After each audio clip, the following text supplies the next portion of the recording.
They limp into the gym, shoulder taped, knee swollen, and somehow they still train harder than most healthy people in the room. Everyone watching thinks the same thing. That person has a death wish. But here is what those observers are missing entirely. The psychology behind this behavior reveals that stopping feels like a threat their nervous system refuses to accept. Let me show you what is actually happening inside their mind. 1. Pain tolerance as proof of worth. The psychological concept here is called earned value schema.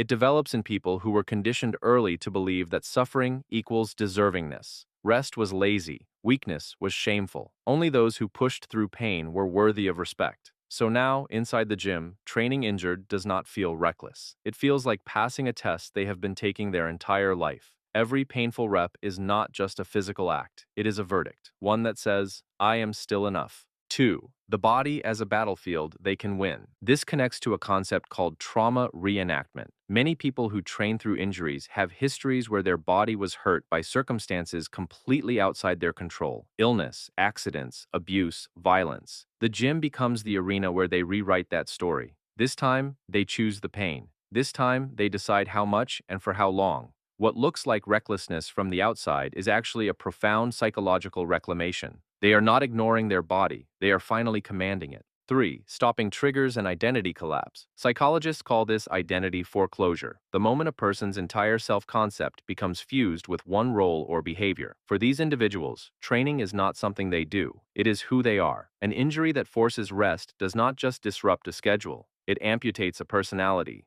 The gym bag stays packed by the door because looking at it empty is not about missing a workout.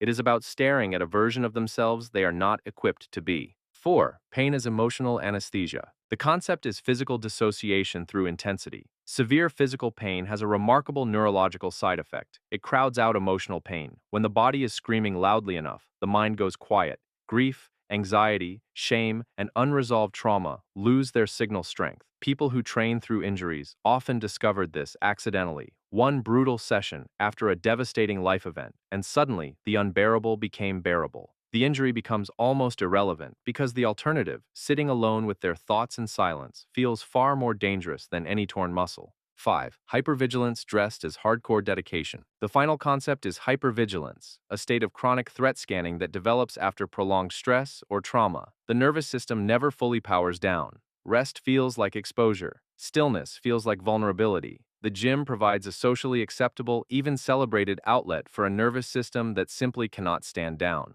Training through pain is not stubbornness. It is a survival system running on full power with no off switch, because somewhere along the way, switching off carried real consequences. So the next time someone tells you to just rest, remember this. Your brain is not being irrational. It is running a program that was installed long before you ever picked up a weight. The question is not whether that program kept you alive. It did. The question is whether it still serves you now.